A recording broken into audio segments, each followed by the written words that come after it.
اللہ نے ہمیں یہ روزہ دیا ہے، ہر عمل کی جزا جنت ہے اور روزے کی جزا اللہ ہے۔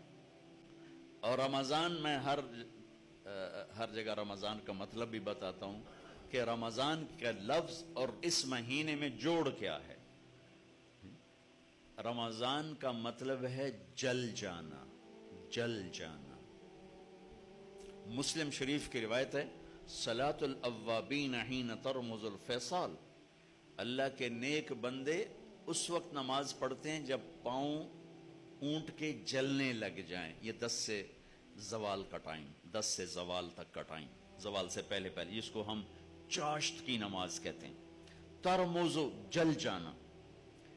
رمضان کا مطلب ہے جلنا، اور روزے اور جلنے میں مناسبت یہ ہے کہ جیسے آگ میں کاغذ جلتا ہے، لکڑی جلتی ہے، ایندھن جلتا ہے، بھوک اور پیاس سے اندر میں ایک آگ لگتی ہے، اس آگ میں اللہ پچھلے سال کے گناہوں کو ڈال کے جلا دیتا ہے، جلا دیتا ہے، جلا دیتا ہے، جلا دیتا ہے۔